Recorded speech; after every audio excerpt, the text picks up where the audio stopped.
Alors aujourd'hui, je vous salue tous dans le précieux nom de notre Seigneur Jésus-Christ et très heureux de nous retrouver suite à notre série d'enseignements sur le prix de notre foi. Et disons en fait que hier, nous nous sommes séparés sur comment dire, la vie d'Étienne qui était un diacre, qui n'avait aucune responsabilité dans l'Église, mais qui lui s'était donné esprit âme et corps pour la propagation de l'Évangile. Et il n'a pas aimé ça jusqu'à après la mort. Étienne a été lapidé, il est mort, et on dit sa mort avait été approuvée par Paul. Tout le monde allait jeter son habit au pied de Paul. Et donc, la mort d'Étienne a été l'une des précurseurs de la venue de Paul et de la conversion de Paul. Et aujourd'hui, nous allons continuer, en effet, avec certains de nos pères dans la Bible qui ont été des modèles. Et ces modèles, nous sommes, comment dire, nous les suivons aujourd'hui. Alors, je dirais que, vous savez, un homme de Dieu, fils du royaume élu du Seigneur, marchant dans les principes de la parole de Dieu, ne peut tolérer ni accepter en fait une injustice, quelle qu'elle soit, dans le pays. Et il ne peut voir et ni laisser, disons, entrer la méchanceté dans le pays. Sinon, il sera amené à poser des actes et à mener des actions qui vont viser à stopper, disons, le mal et arrêter ce phénomène. Alors, vous savez, lorsqu'on observe un peu les pratiques iniques et le péché dans une nation, je vais dire, l'homme de Dieu, en principe, s'élève parce que Dieu le lui fait savoir et il intercède et fait des déclarations et fait appel à Dieu.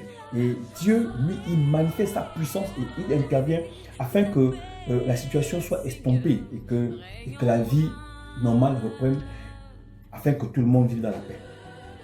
Alors, de ce fait, nous avons un exemple vraiment typique. Vous savez, dans la Bible, dans le livre de 1 Roi chapitre 17, à partir du verset 1, on nous parle d'Élie, l'un des habitants du Tishbite. La Bible déclare qu'Élie, le Tishbite, l'un des habitants de Galade, dit à Akab, l'Éternel est vivant, le Dieu d'Israël, dont je suis le serviteur. Il n'y aura ces années-ci ni pluie, ni rosée, ni pluie, sinon à ma parole. Verset 2. La parole de l'Éternel fut adressée en ces mots à Élie. Parle d'ici, dirige-toi vers l'Orient et cache-toi près du torrent de Kérit qui est en face du Jourdain. Élie va parler devant le roi. Il n'a pas hésité, il n'a fait pas peur, il n'avait pas le stress, il n'avait rien. Il a osé dire devant le roi, à cause du péché de la situation du pays, que cette fois, le péché est tellement monté plus haut que, je vous le dis, moi je déclare aujourd'hui qu'il n'y aura ni pluie, ni rosée, ni rien sinon à ma parole. Enfin, il avait déclaré la guerre au roi, comme on dit aujourd'hui au président. Et la vie d'Élie a été une vie de débandade, pas de débandade, de fuite. Il est quitté de Kérit, il est allé chez la veuve de Sarepta pour aller. C'était difficile pour lui, il fuyait. Et Élie a été quelqu'un qui, disons, a même demandé la mort parce que, bon, pour lui, c'était devenu insupportable de mener ce genre de vie. Vous savez, l'esprit d'Élie avait été certainement beaucoup irrité à cause de la situation du pays. Et la situation, c'était tellement grave. Alors, nous en avons tellement qu'il y a des choses qui devraient en principe nous amener à mener des actions. En venant un peu à nos pères, à nos apôtres et à nos prophètes, ces hommes n'avaient pas en fait peur des autorités judiciaires, des autorités politiques, des autorités religieuses, parce qu'elles aussi faisaient partie des dirigeants et aussi des autorités militaires. Alors, ils n'ont pas aimé leur vie jusqu'à la mort. Ils se sont donné esprit à mes corps afin que l'évangile soit propagé et que moi aujourd'hui je sois sauvé comme toi. Acte 4, on peut le lire. La Bible dit, tandis que Pierre et Jean parlaient au peuple, survint les sacrificateurs.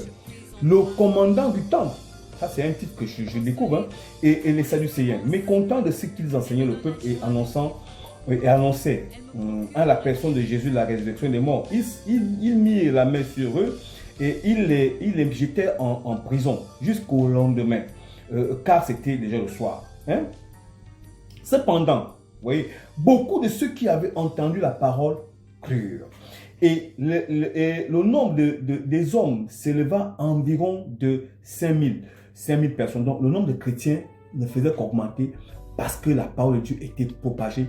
Et malgré la difficulté, malgré les épreuves, malgré les tribulations, malgré les persécutions, malgré les supplices, malgré les marques, malgré la pression, mais ces hommes n'ont pas lâché prise. Ils ont continué à travailler.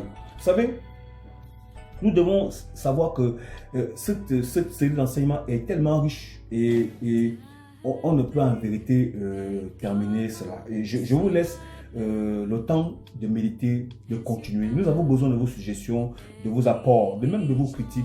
Nous sommes ouverts à toute forme de critique. Que Dieu vous bénisse. Amen.